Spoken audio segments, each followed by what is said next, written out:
सत साहिब सतगुरुदेव की जय।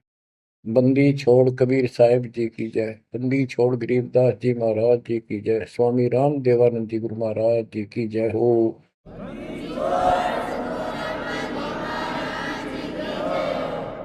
सर्व संतों की जय, सर्व भक्तों की जय, धर्मी पुरुषों की जय। श्री काशी धाम की जय, श्री सुडानी धाम की जय, श्री क्रोथा धाम की जय, श्री बरवाड़ा धाम की जय। सत साहिब परम पिता परमात्मा कबीर परमेश्वर जी हमारे पिता हैं, हमारी माता हैं, हमारे सच्चे बंधु भाई हैं, सच्चे सखा मित्र हैं, सच्चे दोस्त हैं। ये हमारा धन है, ये हमारी पूंजी है।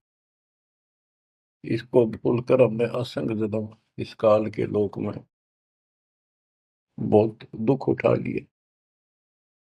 ये प्रत्येक युग में आते हैं और हमें समझाने की चेष्टा करते हैं, तुम इस लोक के वासी नहीं हो, ये लोक अच्छा नहीं है। इस पृथ्वी के ऊपर प्रत्येक व्यक्ति देखता है सुख ही नहीं है। हम एक दूसरे को सुखी मान रहे हैं कि वो सुखी है, वो सुखी है, वो सुखी है। 24 घंटे टेंशन में रहता है यहाँ प्राणी। टेंशन हो, काइंड ऑफ टेंशन कुछ भी हो सकती है, पर सुख नाम की चीज नहीं।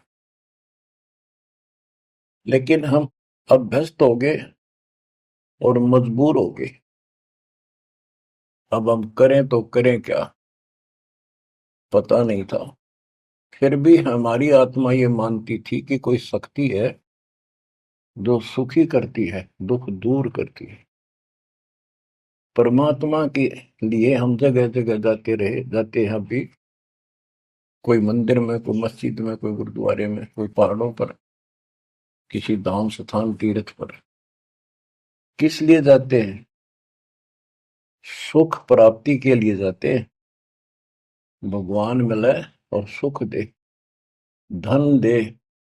धन पे दो रोटी तो चाहिए, लेकिन जिस तरीके से हम आज तक ये वस्तु की आशा करते रहे, इन वस्तुओं की, ये 7 जन्म नहीं मिल सकते।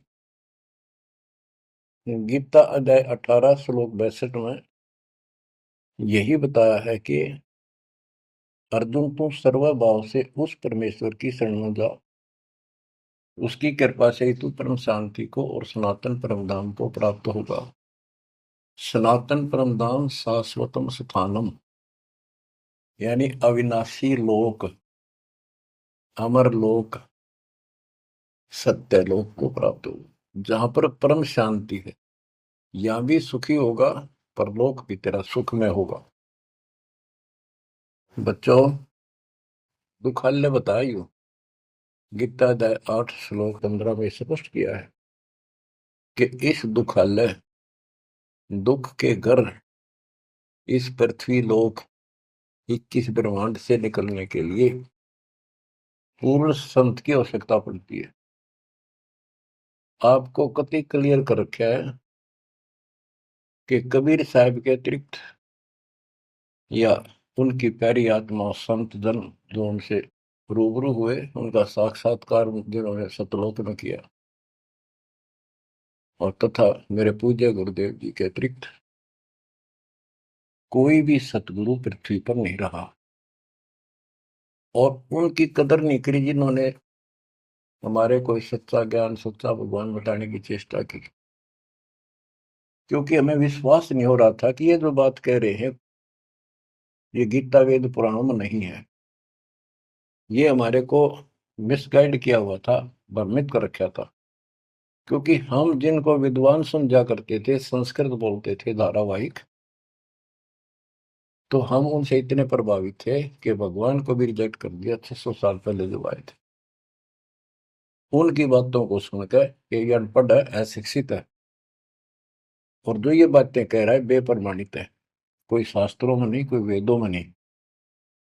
और वो सब देख लेते थे ब्राह्मण लोग, पंडित, ब्राह्मण कोई जाति से लिंक नहीं है यहाँ पर। ब्राह्मण उसको कहते हैं जो भगवान से परिचित है। हम इनको परमात्मा से परिचित मानते थे, इसलिए इनको पंडित कहा जाता था, ब्राह्मण कहा जाता था। ये वास्तव में पंडित नहीं थे, लेकिन यह फीत लाग गई तो इसलिए कहना पड़ता है। ब्राह्मण थे और पंडित थे तो मेरे पूज्य गुरुदेव जी थे, वो भी इसी ब्राह्मण कुल में जन्मे थे। तो कहने का तात्पर्य ये है दास का, वो खुद भी आकर यूं कहा करते थे, मैं भगवान हूं भाई, सारी सृष्टि का रचने वाला हूं। हम बैरागी ब्रह्म पद सन्यासी महादेव, सो हम नाम दिया शिव जी को, वो करे हमारी सेवा। पर ये बात तो बहुत दूर की थी और बहुत कड़वी लगा करती थी, बड़ा दुख पहुंचता था और आज भी पहुंचता है। जो अनजान है उनको ये बातें सुनकर आज भी वो लड़ने झगड़ने को तैयार हो जाते हैं उन बच्चों के साथ जो ये राह बताने की चेष्टा करते हैं।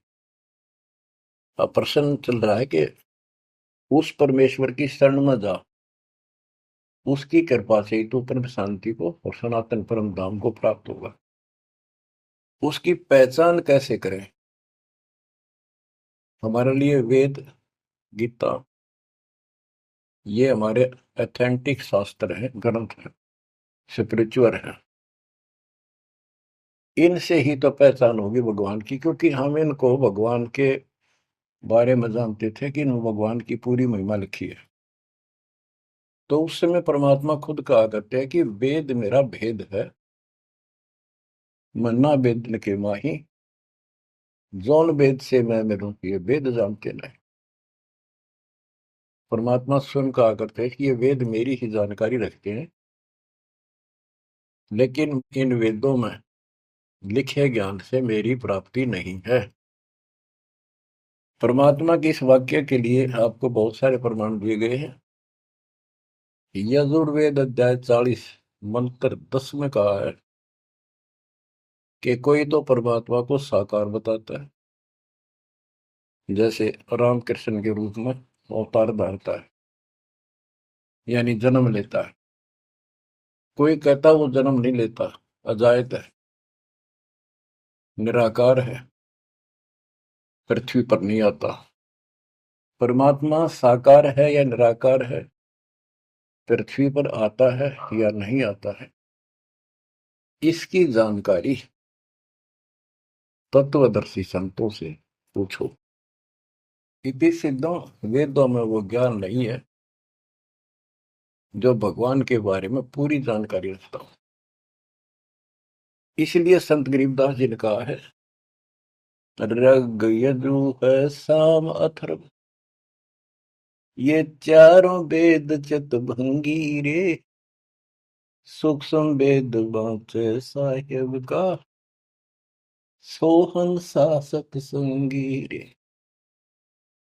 ये चारों वेद भ्रमित ज्ञान है, इनकम्प्लीट है, फिर उसको ढूंढने की थे।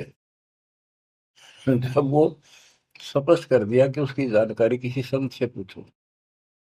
गीता अध्याय 4 श्लोक 34 में यही कहा है कि वो परमात्मा तत्व ज्ञान से प्राप्त होगा। तत्व ज्ञान तत्वदर्शी संतों के पास होता है। उस ज्ञान को भगवान खुद ही बोलता अपने मुख कमल से आके। तो बच्चों इतना क्लियर कर दिया आपके सामने। गीता अध्याय 4 श्लोक 32 में कहा है कि ब्रह्मण मुखे, यहां इन्होंने रंगा डाल दिया, ब्रह्म ने का अर्थ कर दिया वेद। चौथे अध्याय के 32वें श्लोक में गीता। यह लिखना चाहिए था सच्चिदानंद घन ब्रह्म की वाणी में, इन्होंने लिख दिया वेद की वाणी में। वेद तो आप पर वाणी है, श्लोक है वो तो। सच्चिदानंद घन ब्रह्म की वाणी में, यानी उसके मुख से बोली वाणी में, वो संपूर्ण अध्यात्म ज्ञान है जिससे मोक्ष प्राप्त होता है, जन्म मरण मिटता है, सब पाप कर्म खत्म होते हैं।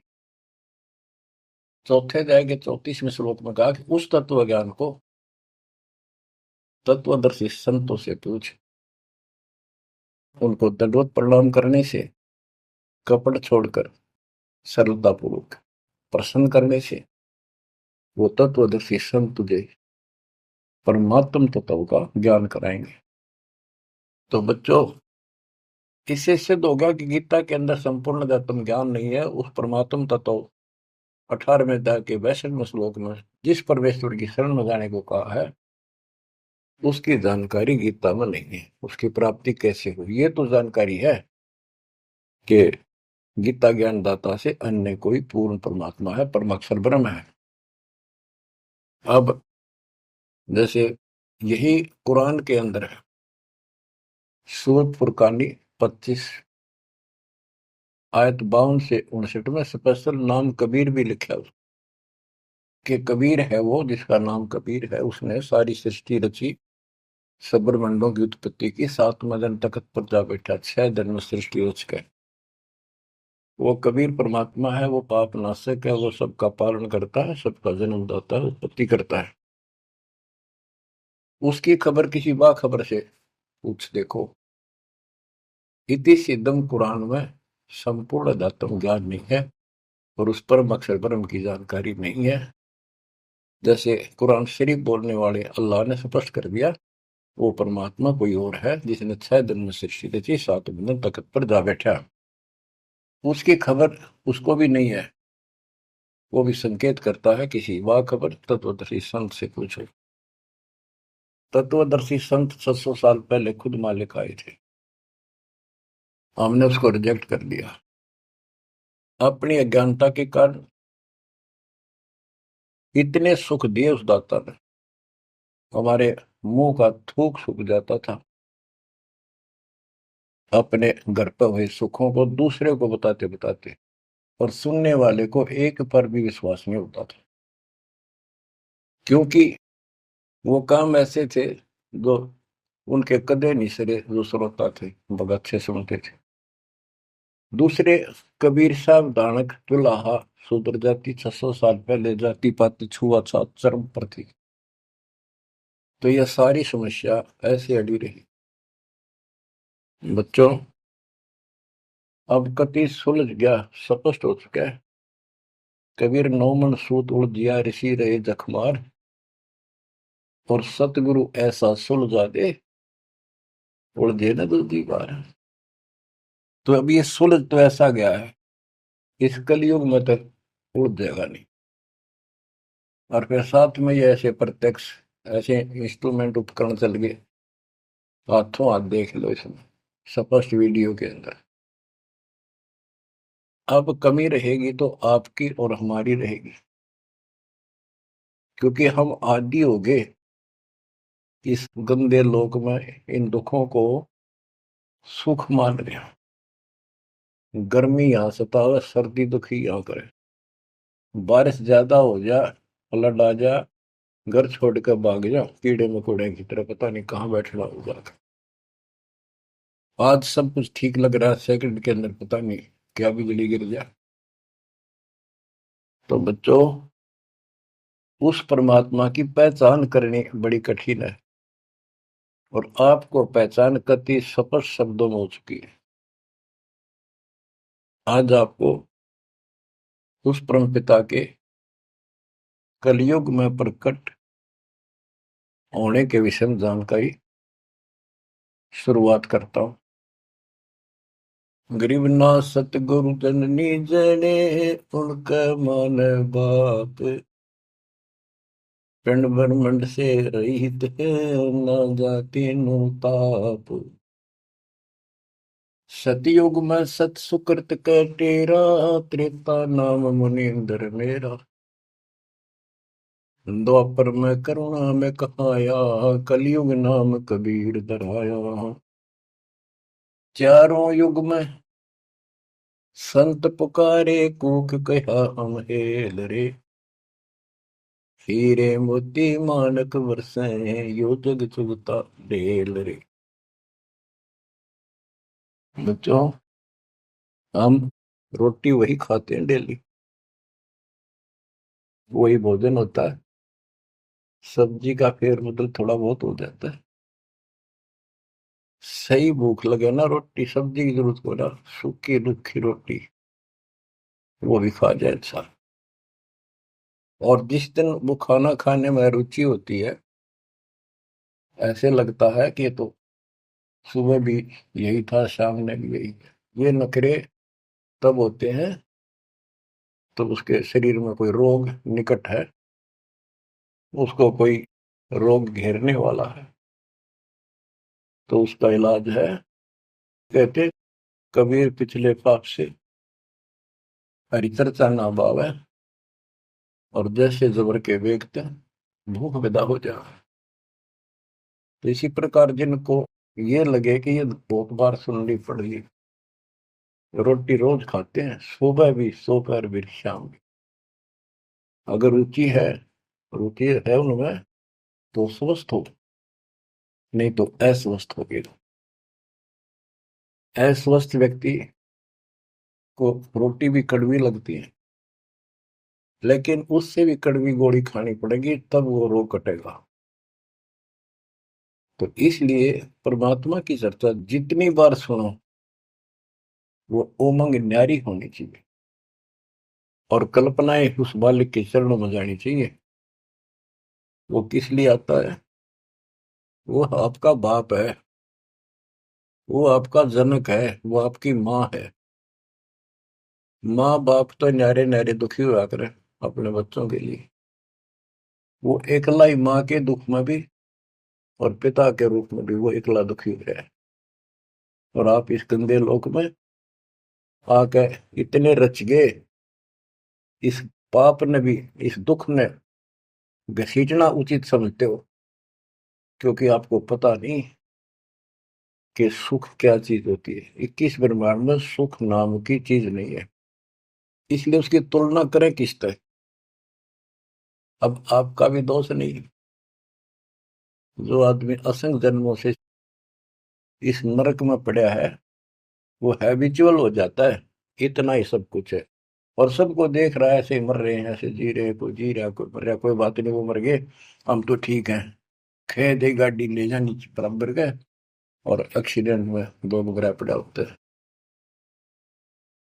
एक बार दुख साथ होता है, भाई क्या होगा बेचारों का, और हम चल स्पीड में हमने चल दिया है, तो ये बस की बात नहीं, ये तो ऐसे चलेगा, ना कोई रुक सकता है। क्योंकि हमारे को ऐसे सेट कर रखा है कि हम ना तो काम बिना रह सकते, और अब ज्ञान हो गया हम राम बिना भी नहीं रह सकते। तो संसारिक चू चू भी चलेगी, और इस समय हमने भक्ति भी करनी पड़ेगी। चू चू के बारे में बताऊं आपको, एक दरोगा जी पुराने समय में ये घोड़ों पर चला करते थे।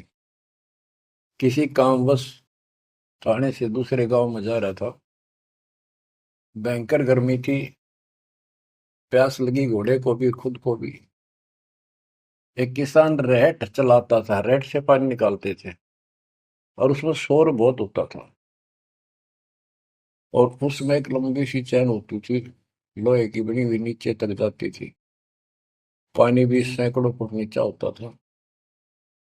उसके बाल्टियां फिक्स होती थी चैन पे, और वो जब एक और टाइप उसमें बैल चलता था, वो घुमाता था, तब वो ऊपर पानी आता था, नीचे खाली बाल्टी जाती थी। तो नीचे से पानी आ रहा था, तो बाल्टियां शोर करती हैं, और उसमें वो लकड़ के लठ गाड़े जाते थे उस चैन को सपोर्ट देने के लिए, उस पुली को। तो उसमें चर्र चू की आवाज निकलती रहती थी, उनका पुर्जों से। ऐसे देसी सा जुगाड़ होता था। तो दरोगा जी को प्यास लग रही थी, घोड़ी भी प्यासी में रहती, पानी देख कर दोनों उधर आए। और पानी जो नाले में जा रहा था, जहाँ खेत में प्रवेश कर रहा था, बालू रेत होता था उसमें, और पानी साथ साथ खेत में फैलता रहता था। और 5 मिनट भी पानी आना बंद हो जाए तो पानी, वो जमीन पी जाती थी। पानी चल रहा था, रेड चल रहा था, पानी निकल रहा था, तो पानी उस नाले में भरा था, कच्चे नाले होते थे। तो दरोगा जी निकट आया, पानी चल रहा था, तो चू चू की आवाज से, चर चू चर चू चल रहा था। वह घोड़ी पे तक कै दूर भाज गई। थानेदार बोला, इस चू चू को बंद कर, मेरी घोड़ी डरती है। किसान ने डरते न रेड थाम के रोक दिया। वह चू चू तो बंद होगी, साथ पानी भी। जमीन पीगी इतने वो आए। दुर्गा बोला, पानी निकाल। किसान ने फिर रेड चला दिया, और रेड चलने का जब तो पानी आओगा। वो फिर चू तर चू चू हुई, घोड़ी फिर भागी। ऊपर दरोगा, उसने फिर कहा, चू चू बंद कर। उन्हें चू चू बंद कर दी, और रेड रोक दिया। उन्हीं के टा इतना खेत पानी पी गया जमीन। किसान बोला, दरोगा जी, इस चू चू में पी गए तो पी गए ना, दोनों मरोगे। इसमें पीना पड़ेगा, और कोई विकल्प नहीं आ पाए। 8 किलोमीटर तक कोई पानी का व्यवस्था नहीं, ऐसे चू चू वाले पाओगे सारे रेड। तो बच्चों, इस 21 ब्रह्मांड में या चू चू बनी रहेगी। ये हो गया, वो हो गया, यू काम रह गया, फलाना रह गया। वो न बोला, मैंने बोला, या चू चू चलने जाएगी। पर इस समय पी जाओ मुंह टेक कर, तो जान बचेगी। तो बच्चों, अपने समर्थ को पहचान लो, आपका दृढ़ विश्वास हो जाएगा, तब कुर्बान होगे, वैसे नहीं बह जाता। सतयुग में सत सुकृत के तेरा, त्रेता नाम मुनि धर मेरा। द्वापर में करुणा में कहाया, कलयुग नाम कबीर धराया। है अपनी महिमा खुद बता के गए, फिर भी ना समझ में आई हम बच्चों के। लेकिन उसने तो ज्ञान दिया, वो 11 कबीर पंथियों ने उसका सत्यानाश कर दिया। बहुत सी सच्चाई काट दी, फेंक दी, ग्रंथ छोड़ा नहीं ठीक से। फिर भी सच्चाई बहुत कुछ दबी रही, उनके समझ में ना आई या के है, वह छोड़ दी। इसकी पूर्ति अपने बेटे गरीबदास जी द्वारा, अपनी प्यारी आत्मा सूरवीर के द्वारा करवाई। सतलोक ले गए। कबीर साहब कहते हैं, जो देखेगा धाम को सो जानेगा बुझ। गरीबदास, तो से कहूं सुन गायत्री कुछ, ये गुप्त रहस्य बता देता हूँ। जो मुझे सतलोक में देख लेगा, वो मानेगा कबीरी जगोट। और चाहे किससे अगर सर पटक लियो, कोई नहीं माने। आप शिक्षित किए दाता, ताकि मेरे बच्चे पहचान ले अपने लाल को, अपने पिता को। संत गरीबदास जी ने कलम तोड़ में मंगा रखी है। एक एक वाणी सत्य कति आंखों देखी लिख रखी। गरीब 84 बंधन कटे, किन्नी कल्प कबीर। भवन चतुर्दश लोक सब टूटे यम जंजीर। गरीब अनंत कोटि ब्रह्मांड में बंदी छोड़ कहाए। सो तो एक कबीर है, जननी जनान माई। गरीब शब्द स्वरूपी